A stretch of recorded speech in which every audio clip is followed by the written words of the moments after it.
This season of the Urban Conservative Podcast is brought to you by Newton for Senate, working to improve education, reduce taxes, and keep North Carolina #1 for business. Find out more at newtonforsenate.com. This episode of the Urban Conservative has also been sponsored by Case Technology Consulting.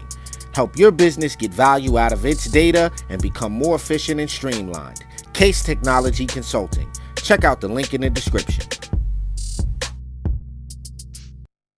There comes a time we all have to consider what to do with our remains when we pass away. From the company that brought you the Gender Reassignment Home Kit comes Body Bag Biodegradable Bags. That's right. We take your body, put it in our biodegradable bags, and plant you as a tree so people can eat your nuts forever. Brought to you by Regenerex, makers of Libtrol.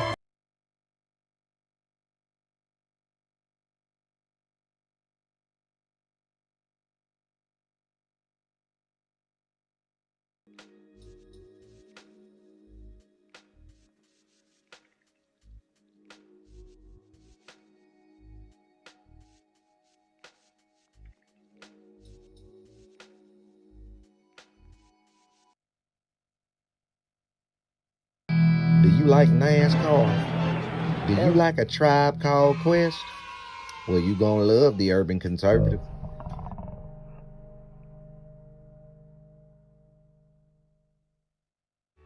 Do you like manwich and nachos? Well, then you'd love the Urban Conservative.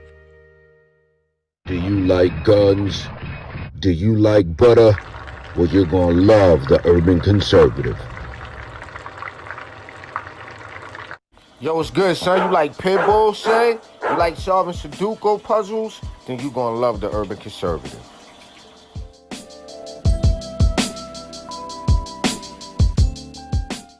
Hey, buddy, if your car making a sound like this, you might want to get you some power steering fluid and check out the Urban Conservative Podcast. Are you repulsed by the idea of drag queen story time at your local library, but enjoy Carol Baskin TikTok memes? Then you would enjoy the Urban Conservative.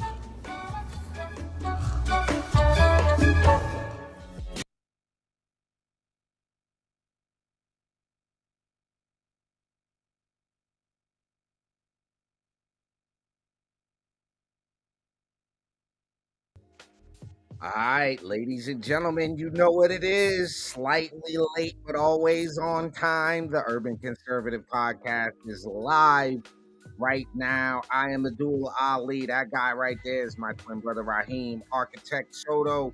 And if you don't know, you're checking out the Urban Conservative Podcast. Our mission to share conservative values and principles and the benefits of conservative policies to urban communities across this great and wonderful nation of ours.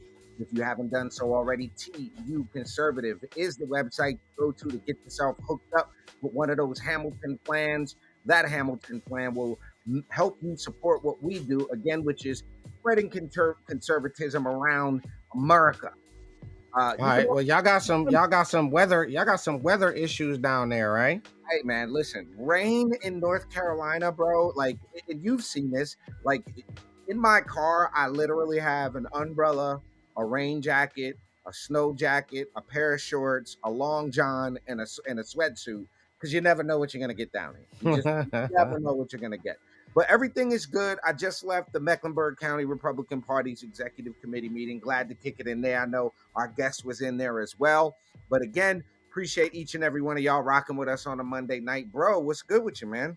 Yo, everything is good, man. I always enjoy doing the candidate spotlights. One of the biggest things we talk about is people having access to the candidates and them getting out a little bit ahead of elections and doing as many of the media platforms, large, small, intermediate, as they can to get their message out there. And it's always, like you say, good to hear the stump speeches, but then it's also good to come on platforms that gonna ask the tough questions, gonna ask more not to say serious, but more pertinent stuff than just the regular flim flam. So I'm excited, man. I want to see what we get into, because we've been covering the auditor's position there for Woo. some months. Shouts out to Rocky Mount. So Ah, we've had our eyes on this. So I'm interested to see how this interview unfolds. all right. Well, ladies and gentlemen, without further ado, we have a special guest for tonight's candidate spotlight. He is running for the North Carolina State Auditor position. Ladies and gentlemen, for the first time on the Urban Conservative, please welcome Charles Dingee to the podcast. Brother Charles, what's good with you, man? Hey, good evening. How y'all doing? Doing fantastic. Fantastic. Hey, listen, the most important thing, we're going to get to your auditor's race. We're going to get to all of that. You are a dad right now. Yes, newly minted. Newly minted Okay, dad. well, welcome to the club. Welcome to the club. Yes, thank you. So we celebrated the birth of our daughter, Molly, just over a month ago. Nice. So, Charles, we're going to dive right in. We're going to talk about the campaign. We're going to get to all of that. Is that a Labrador?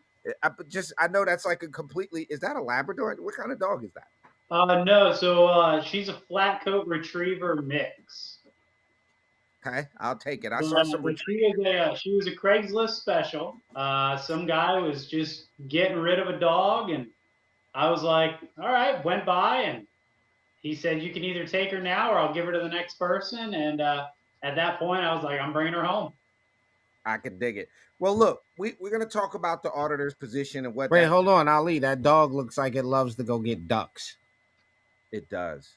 It looks like it loves to go get hunting dogs. Yes. It looks like that. It looks like one of those dogs that go get the bird after you shoot it on duck hunt. It looks like the duck hunt bird dog. Yeah. You want a guest appearance on the show, Maggie? Oh, we got Maggie in the house. See, candidates have to. You gotta appreciate. We got a lot of pet lovers. Hey, Maggie! Look at Maggie. Oh, yeah, the sucker comes out of me for dogs and cats, bro. Hey, Maggie. I know you just earned some votes with that one. There you go. We gotta get Maggie a shirt. We gotta get her a shirt. Oh yeah, she's got one already from us. Oh, okay. There you go. There you go. Well, Charles, listen. Other than being an avid dog lover, like I said, we're gonna get to the state auditor thing in a minute. The folks who watch our show, they watch because, especially our North Carolina folks, because they want to know about the candidate. So before you ran for state auditor, before that, give us the who's Charles Dingee, where you from, where you grew up, all that good stuff. Yeah, sure. So I'm born in Connecticut originally, and my family escaped. We went to Florida, and then it was a little too hot there, so went to North Carolina for college.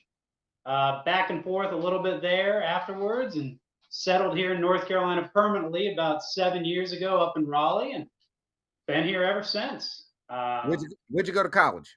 Belmont Abbey down in Charlotte. Okay, gotcha. I know where that's at. Belmont, North Carolina.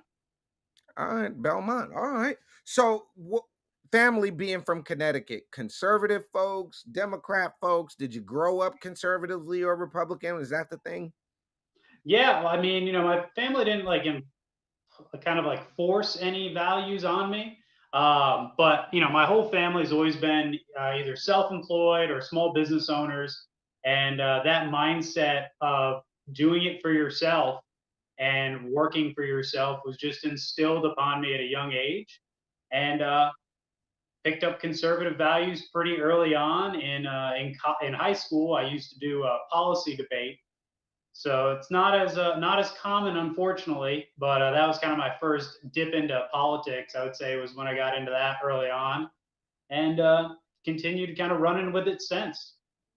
Nice. So, who was your first presidential election when you turned 18? Who did you vote for first for president? I think that was Romney. Okay, you're a Romney guy. I believe it was Romney. It was my first time that I was able to vote. Nice, bro. What you got? He said Romney.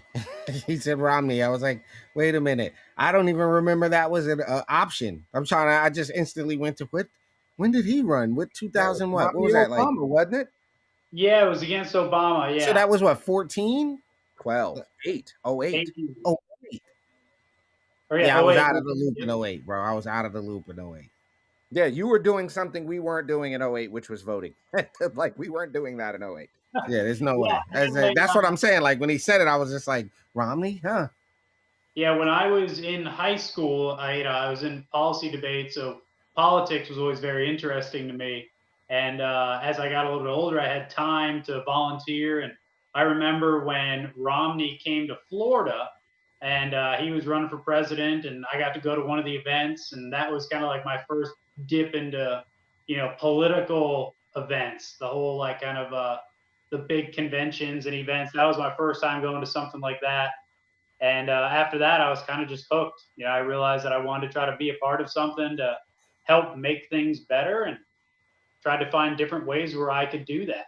And since I've been in North Carolina, that's kind of been a focus for mine, especially up here in Wake County. Absolutely. Now I know, and we're going to talk about this here in a second. You've been involved with the Republican Party here in North Carolina in different capacities, but I want to back up to something. When you were in high school and you were doing these policy debates, would you have considered yourself a conservative even then in high school? And was that the norm where you were in school at, or were you like the outcast conservative kid? I definitely was considered a conservative at that point. I don't know if I was an outcast at that stage because, you know, I want to say back then things were different in politics. They weren't as jaded as they are today. It seems today, if you're a Republican or you're a Democrat, it's immediately like heels are in the ground and there is no debate. Mm. I think then people were a little bit more open to the different ideas. And now we've gotten to a point of extremism where you're either on the left or the right, and there seems to be no middle ground, unfortunately. Absolutely, absolutely. Well, we're going to put a pin right there because I see we're approaching that 11-minute mark, ladies and gentlemen. You're kicking it here on the Urban Conservative Podcast. On a Monday night, we're kicking it with Charles Dingee, who is running for the Republican nomination to become the state auditor for the state of North Carolina. We're going to take, are we taking a quick break here, Rob? Yeah, we'll take 30. I got a couple of questions. We'll get on to some policy related stuff, some campaign stuff. We'll take a break. We'll be right back. Just because you're black doesn't mean you have to vote Democrat. This year, in order to see benefits for our communities, we need to vote outside the box. Find out more by visiting us at tuconservative.com. All right, ladies and gentlemen, welcome back to the Urban Conservative Podcast. You're rocking with us on a Monday night, like my brother said, better late, but always great. A little late, but always great. That's the thing. So we're talking about the state auditor's office. We're gonna start getting into and the reason I'm kind of giddy about this part of it is because like we talked about, we didn't know too much about who does what in the state that far back. So now it's interesting to find out, okay, what makes you want to take that particular role, knowing like what's your description of that job, right? If you had to put that job into your own words, to you, what does it mean to be the state auditor? Like, what does that encompass? My job is to be a thorn in the side to every level of government to provide complete transparency for taxpayer money, how it's spent, and what they spend it on. That's the job of the auditor's office, is to go after every level of government. It's not my job to be their friend. It's my job to find out, what did the government do with all of our money? So let me ask this question. And knowing that that's your description for the job, we have a state auditor who is a Democrat. She said she is running again. Yep. Should she not be running again, given the fact that she was drunk driving in somebody and smashed up somebody's situation? I mean, shouldn't she just not be doing that? Don't we? Shouldn't we have a higher expectation for that particular office than that? We should. The bar should be higher, and unfortunately, it's not. Now, I don't think that there ever should be limitations on somebody running for a position, right? It's up to the people to decide. And a big part of my campaign is educating people of the state, first, that there even is a state auditor, what they're supposed to do, and why, frankly, I'm really the only option for this position. I've been to almost 70 counties already, and the vast majority of people I talk to, they don't even know we have a state auditor, let alone how important the position is. Mm. Yeah, Ali, that was the point that I was trying to make, right? So that's why I said, well, to you, what is the job? Before we really cared about that, right? Now as homeowners, as taxpayers, as small business owners, as people that are concerned about the future, you go, well, that's more important than a lot of people would give, credence to who your state auditor is.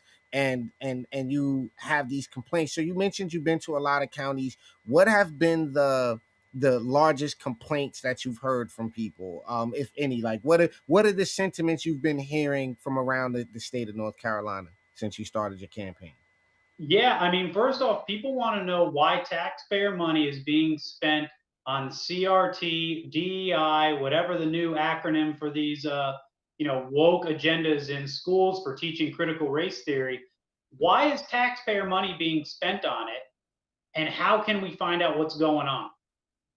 I mean, that right now is one of the biggest issues that I've heard from people. Another big hot button issue is transportation. And did you know in North Carolina we spend over $5 billion a year on transportation? I mean, you were just driving from Mecklenburg, right? How many potholes did you have to dodge in the rain? I mean, where's all the money going? I know we're spending it. I just Mm. don't know if it's being spent where it's supposed to go. And the one office in the entire state that can account for all of it is the auditor, as long as they're doing their job. That part. And not too busy redecorating her office with more wine coolers paid on behalf of the taxpayer. Okay. You So, laugh, but she did. She just put a brand new wine fridge in the office.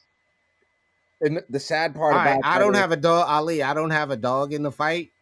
I'm just saying, for the record, she looks like she gets plastered a lot. yeah, I she does I have just permanently plastered about her shoulder. outside observation, a lot of alcohol wrinkles, a lot of liquor wrinkles. It's just what I saw.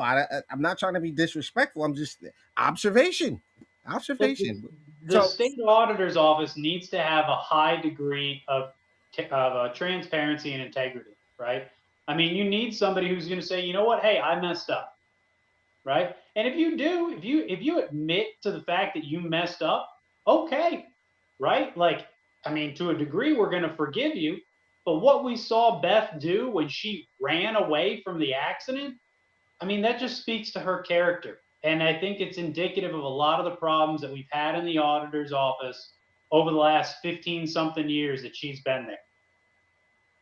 So yeah, well, Ra, listen, one of the issues, Charles, and I made mention to you this was we have a lot of folks in North Carolina that watch the show. Some of them are out in the Edgecombe, Nash County area.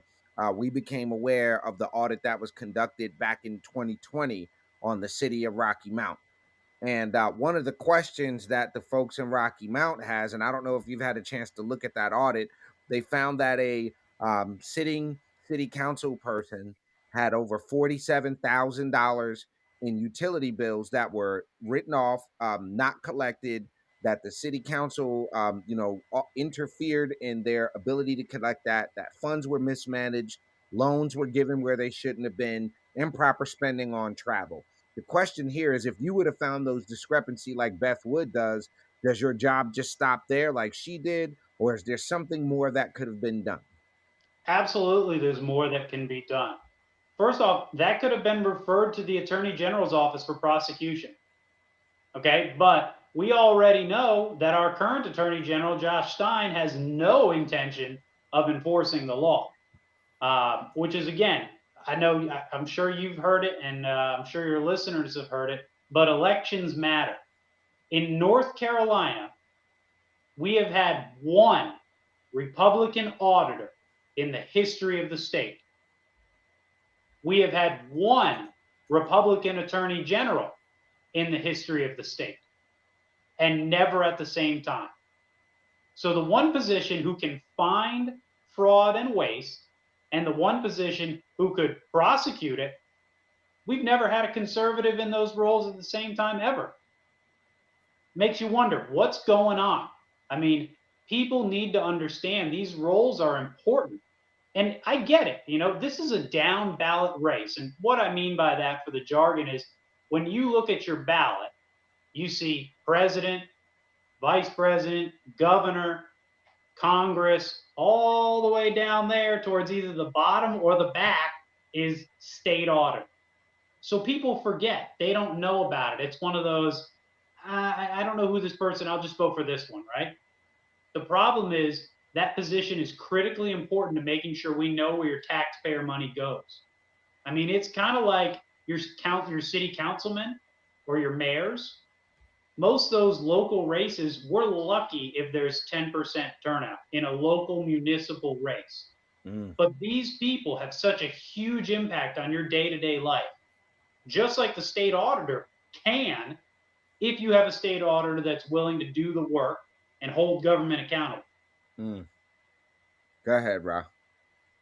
Well, my question before we go to this break, we're at the 20-minute mark. My thing was, so the idea that there can be a gap between the citizens and them understanding or even knowing about these positions, right?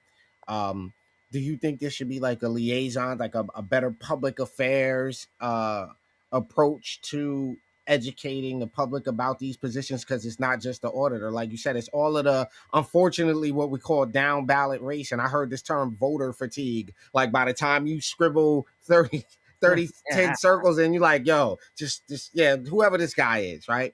So do you think that you guys that there should be some type of whole of government approach, if you will, to educating people? Because I don't understand why we're not taught this in elementary school. Like I just, it's bewildering to me. Well, I don't think government is going to have the solution to this, and that's the simple answer.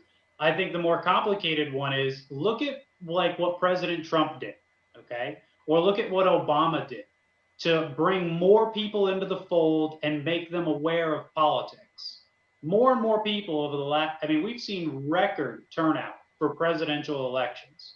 If you go back 20, 30 years, you were lucky if you had 35% turnout in a presidential year. Now we're passing 50% easy in most cases. So why did that happen?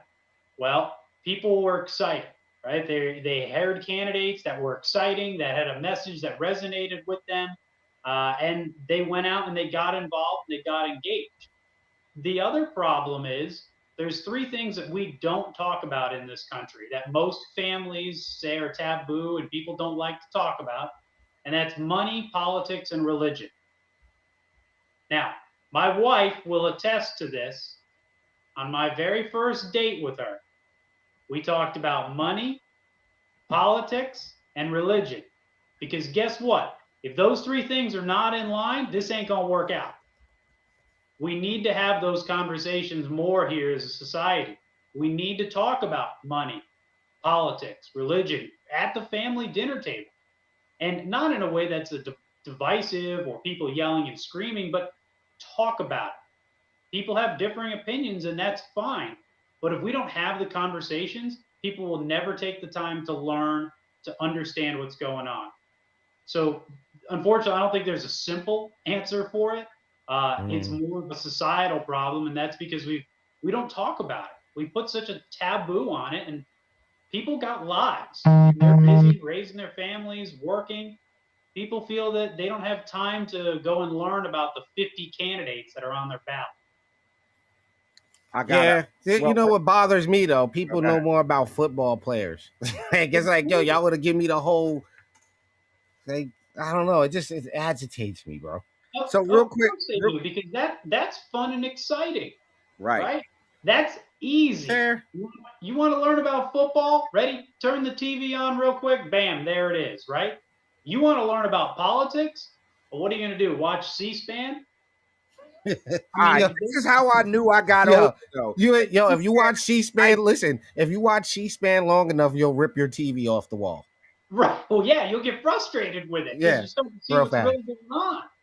Yeah, you'll rip your TV out of the wall. Ladies and gentlemen, we are kicking it with candidate for North Carolina State Auditor Charles Dingee. We're going to take a real quick commercial. We got a lightning round.